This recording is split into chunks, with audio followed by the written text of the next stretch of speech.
Hello, કેમ છો મારા ગુજરાતી ભાઈઓ? કાલે અમે બહુ ગાડી હાંકીને થાકી ગયા.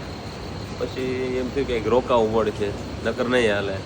કે બે નહીં થાકી ગયા હતા, રહેવા એવું જ નહોતું કે. પછી મેં છેલ્લે રૂમ ગોતી લીધી, કેમ કે પછી હાંકવાનું મન જ નથી થતું અને હાંકી નથી શકતા. એટલે પછી રોકાઈ ગયા ને. અત્યારે આખી રાત આરામ કર્યો, નાઈન કમ્પ્લેટ થાકોડો વગાડ નાખ્યો છે. અને હવે આ બધો નજારો જોઈને તો એમ જ લાગે છે, તમે જોશો ને તો તમને એમ લાગશે કે છે બાકી હિમાલય. હું તમને બતાવું જો ઓલી જગ્યાએથી છે ને ઝરણું પડે છે. ઉપર વરસાદ પડ્યો ને એટલે હળવા ઝરણું ચાલુ થઈ ગયું. બહુ મોટું ઝરણું છે, બહુ સારું લાગે છે. અને આ બાજુ જો આ નદી રહી ને એ છેલ્લે ગંગા બને છે.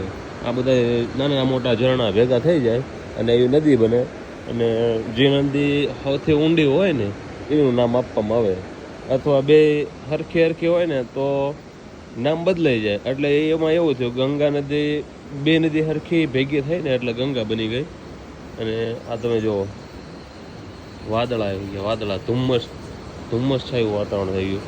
અહીં વાદળાની તમને પટ્ટી દેખાતી હોય તો દેખાતી હશે, મને તો દેખાય છે. પણ વાતાવરણ તમે જો, દિલ ખુશ થઈ જાય એવું વાતાવરણ છે. અને બહુ જ મજા આવે છે. આ જોઈને લગભગ થાકે નથી લાગતો. હવે તો આ બધું નકરા વાતાવરણ જોઈને તો એમ જ થાય કે ભાઈ વસૂલ છે આપણે ટ્રીપ. ધીમો વરસાદ હમણાં આવતો હતો, અત્યારે બંધ થઈ ગયો છે. એટલે હવે એમ થાય છે કે નીકળવી હળવે. અને ડાયરેક્ટ હવે આપણે જવાનું છે ફ્લાવર વેલી જઈને આપણે એક મસ્ત વિડીયો બતાવીએ તમને.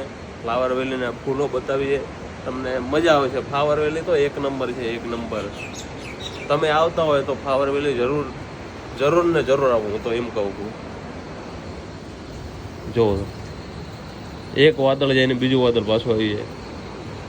આ વાદળ જો આપણને એમ જ થાય કે હમણાં આપણી પાસે આવી જાય છે વાદળ, આપણે યારે ભટકાશે એવી રીતે લાગે.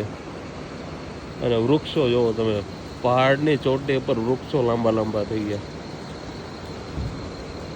આ બાજુના વૃક્ષો બધા અલગ, આપણી બાજુ તો લીમડા ને એવું જ થાય, પણ આ બાજુ તો અલગ બધી ઔષધિ સારા વૃક્ષો થાય.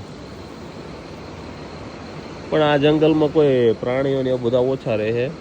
આ જંગલમાં આ બાજુ ઠંડી એટલી પડે એટલે મોસ્ટ ઓફ સૌથી વધુ દીપડા જોવા મળે. બાકી તો ઓછા પ્રાણીઓ જોવા મળે, પ્રાણીઓ ઓછા જ હોય છે. અને આ બાજુ કૂતરા હોય ને, રબડા હોય. કૂતરા છે ને આપણે જેવા ખખોડી વગડે ઓલા ન હોય, કુપોષણના ભોગ બનેલા. આ બાજુ રબડા કૂતરા હોય. પાળ્યા ન હોય ને તો શેરીમાં રખડતા હોય ને તો એ રબડા જ હોય.